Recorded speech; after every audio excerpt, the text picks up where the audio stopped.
아멘. 아멘. 오늘 야고보서 5장 12절에서 20절 말씀 가지고 기도자가 되라, 기도자가 되라 하는 말씀으로 제목으로 말씀 나누도록 하겠습니다. 야고보 사도는 낙타무릎이라는 별명을 가진 사도입니다. 그가 아주 열심히 기도했기 때문에 낙타의 무릎은 이렇게 무릎을 접어서 꿇었다가 또 폈다가 이렇게 하는데, 낙타의 무릎을 보면 바닥에 탁 꿇기 좋도록 이 판판하게 그렇게 펴져 있다고 합니다. 무릎을 꿇고 기도를 정말 많이 해서 야고보 사도의 별명이 낙타 무릎이 되었습니다.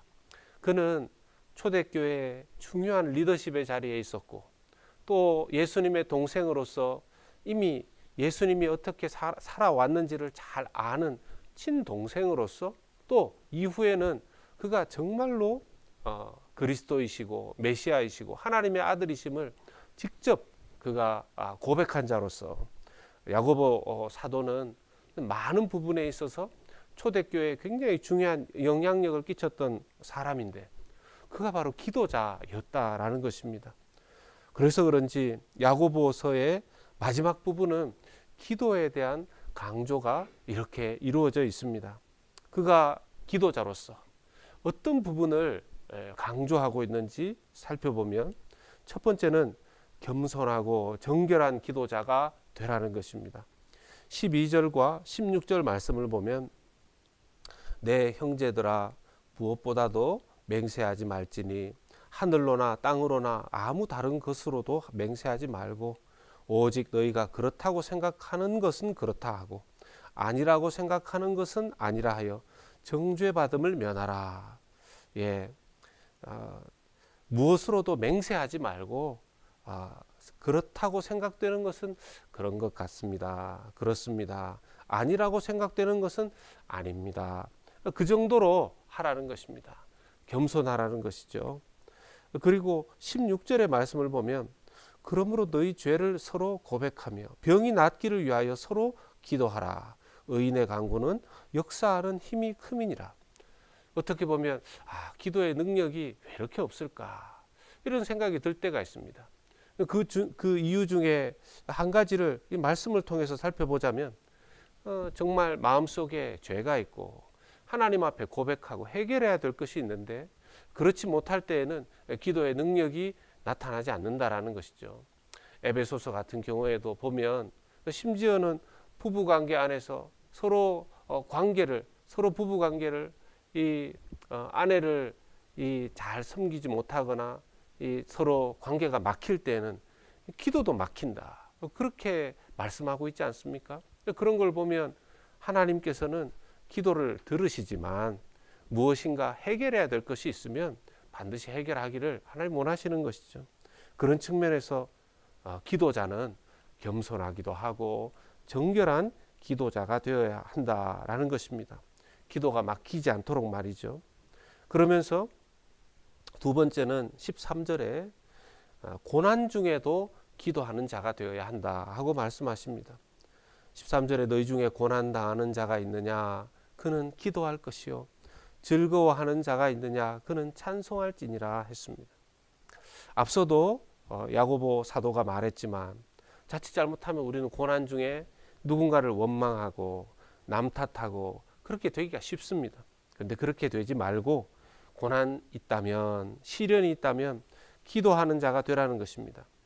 그런데 때때로 고난 속에 답답하고 앞이 잘 보이지 않고 이렇게 할 때는요, 오히려 기도도 안 나올 때가 있습니다. 그러면 사람들은 하나님을 바라보아야 하는데 자꾸 고난을 묵상하는 것이죠. 그 어두운 상황 속에 가두어져 있기가 쉽습니다. 오스왈드 챔버스는 믿음의 기도에 대해서 이런 명언을 남겼습니다. 우리는 문제를 보고 기도하지 말고 하나님을 보고 기도해야 합니다. 이것이 믿음이라는 것이죠. 자꾸만 문제를 보고 문제만 끌어안고 기도하지 말고 하나님을 보고 하나님을 바라보면서 기도해야 된다라는 것이죠. 고난 중에 기도하는 자가 되어야 하고요. 세 번째는 병든 자를 위한 기도자가 되어야 한다 하고 말씀하십니다. 야고보 사도는 무슨 기적 같은 것을 바라보면서 기도하지 않았습니다. 무슨 이적을 만들어내는 그런 능력 기도자가 되기를 원하지 않았습니다. 그는 그의 낙타 무릎 같은 기도를 드릴 때 하나님 앞에 병든 자를 위한 기도를 드렸다라는 것입니다. 병든 지체들을 위한 중보 기도자가 되었다라는 것이죠. 우리는 어떤 경우에는 기도하면서 하나님 이런 능력을 주십시오, 이런 영권을 주십시오 이렇게 막 기도하는데, 야고보 사도에게서 보이는 것은 그가 기도자로서 어디에 초점을 두고 있는가? 병든 자를 위해서, 연약한 자를 위해서, 육신이든 영적인 것이든 여러 가지 어려움에 처해 있는 성도들을 위해서 기도하는 기도자였다라는 것입니다. 아울러 이 병든 자 안에는 영적인 병든 것도 포함되어 있습니다.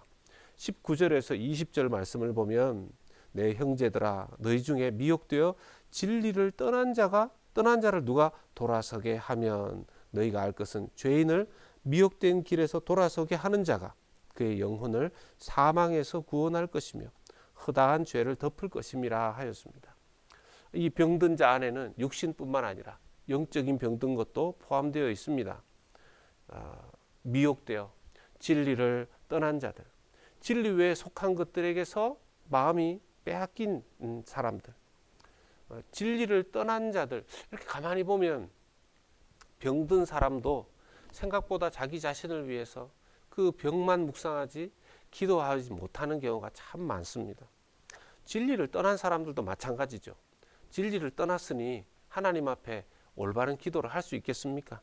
그러니 기도자는, 하나님께서 기뻐하시는 기도자는 진리를 떠난 자를 위해서도 중보하며 기도해야 된다는 것입니다.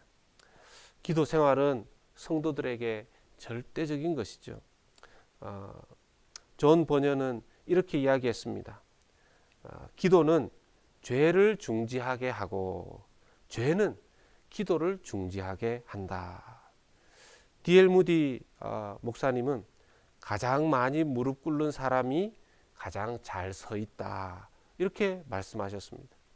코리 텐붐 여사는 기도가 여러분들의 핸들입니까? 아니면 여러분들의 스페어 타이어입니까? 하고 질문했습니다. 스페어 타이어는 자동차 타이어가 못 쓰게 될 때만 꺼내서 쓰는 것입니다. 평상시에 기도하지 않다가 문제가 생길 때면 꺼내어 쓰는 스페어 타이어 같은 그런 기도인지, 아니면 그 큰 몸집의 자동차를 방향을 항상 잡는 핸들이 바로 기도인지, 그걸 묻는 것이죠. 우리는 기도자가 되어야 하겠습니다. 낙타 무릎으로 그 초대교회의 어려움의 상황들을 뚫고 하나님 앞에 귀하게 쓰임받았던 야고보 사도처럼 말입니다. 올해 하나님 앞에 기도한 것마다 신실하게 다 응답 받은 줄로 믿습니다. 2022년 내년부터는 더욱더 신실한 기도자가 되어서 주님 기쁘시게 하며 주님과 교통하며 하나님 앞에 이 땅 마지막 우리의 사명 잘 감당해내는 우리 모두가 될 수 있기를 예수 그리스도의 이름으로 축원합니다. 아멘. 하나님 아버지, 야고보 사도의 주님 그 마지막 편지의 내용에 정말 절절히 기도를 부탁하는 하나님 사도의 모습을 보게 됩니다. 주님, 이 마지막 때에 저희들도 낙타 무릎처럼 기도자 될 수 있도록 역사하여 주시옵소서. 하나님 아버지, 늘 부족함을 느낍니다. 아버지 하나님, 기도는 죄를 막고 죄는 기도를 중지하게 한다고 한 주님 충고처럼 하나님 우리로 하여금 깨어서 기도할 수 있도록 아버지 하나님 역사하여 주시옵소서. 특별히 주님, 영적으로든 육적으로든 연약한 자들을 위하여 하나님 신실하게 기도하는 중보기도자들이 많이 일어나게 하여 주시고, 그리하여 주님 기도가 풍성한 우리 성도들, 기도가 풍성한 신실한 우리 새로운 교회 될 수 있도록 은혜 베풀어 주시옵소서.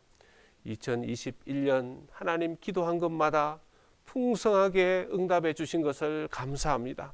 하나님, 우리가 받지 못한 것은 기도하지 아니하였으며, 주님, 때로는 우리가 우리의 욕망을 따라 기도했기 때문이라 말씀하셨는데, 2022년도 하나님 참으로 주님 앞에 기도의 자리에 늘 신실하게 나아가는 저희들 될 수 있도록 더욱더 인도하여 주시옵소서.